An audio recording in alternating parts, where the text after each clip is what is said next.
സാരമില്ലടാ, പോട്ടെ. നമുക്ക് മറ്റൊരു സൈക്കിൾ വാങ്ങിക്കാം. ജീൻ, നമുക്ക് പോകാം. നേരം വൈകിയ ഡാഡി അന്വേഷിക്കും.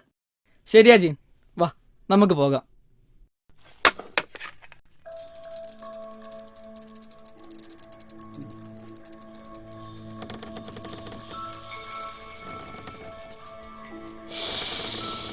നമ്മളെ കൂടാതെ വേറെ ആരൊക്കെയോ ഈ കാട്ടിലുണ്ട്. ആരത്? ഒന്ന് മിണ്ടാതെ നിക്കടാ. ഹോ, ഈ കുട്ടിപ്പണ്ടാരത്തിന് എന്തൊരു ഭാരാ. ഉണ്ടാകും.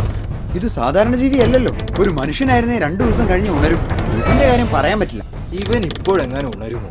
ഉണർന്നാൽ തീർന്നത് തന്നെ. മന്ത്രവാദിക്ക് ഇവനെ എന്തിനാ? അതോ, ഇവന് ചില അമാനുഷിക കഴിവുകളുണ്ട്. ചില ആവാഹനങ്ങളിലൂടെ ആ കഴിവുകൾ മന്ത്രവാദി സ്വന്തം ശരീരത്തിലേക്ക് മാറ്റും. പിന്നെ മന്ത്രവാദി ഒരിക്കലും മരിക്കാതെ ഈ കാടിന്റെ അവകാശിയായി മാറും. അപ്പോൾ നമുക്കും കാട്ടിലെ രാജാക്കന്മാരാകാം അല്ലേ? പിന്നില്ലാതെ, നമ്മളല്ലേ പിന്നെ ഈ കാടിന്റെ രാജാക്കന്മാർ. ആ കൂട്ടിലുള്ളത് ആരാണെന്ന് അറിയാമോ? ആരാ അത്? യാവോയാണ്. യാവോയോ? യാവോ തന്നെ. ഞാൻ അവനെ കണ്ടെന്ന് പറഞ്ഞപ്പോൾ നിങ്ങൾ എന്നെ കളിയാക്കിയതല്ലേ? എങ്ങനെയെങ്കിലും യാവോയെ രക്ഷിക്കണം. അതിനിപ്പോ എന്താ ഒരു വഴി? എനിക്കറിയില്ല രാജ്. എന്നെ രക്ഷിച്ചവനാ യാവോ. എങ്ങനെയെങ്കിലും അവനെ. നമുക്കൊരു വഴി കണ്ടുപിടിക്കാം. സൂസ്, നീ ഇവന്റെ അരികിൽ തന്നെ നിൽക്കണം കേട്ടോ. വല്ല മരത്തിന്റെ മറവിൽ നിന്നാ മതി. ഞാൻ ഇപ്പൊ വരാം. നീ എവിടെ പോന്നു രാജ്?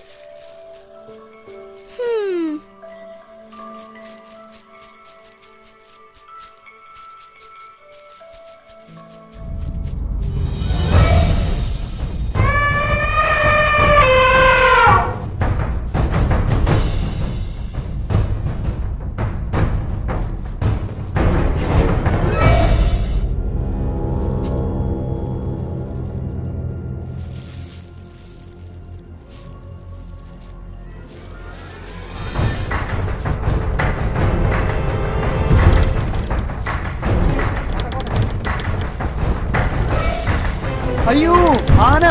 ഓടിക്കോ! കൂടെ അവിടെ ഇട്ടേക്ക്. അങ്ങോട്ടോ, ആന ചോട്ടണ്ട.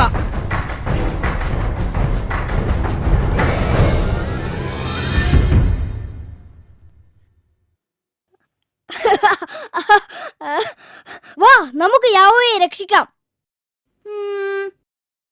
ഈ കൂട് പൂട്ടിയതാണല്ലോ. എങ്ങനെ തുറക്കും? വഴിയുണ്ട്.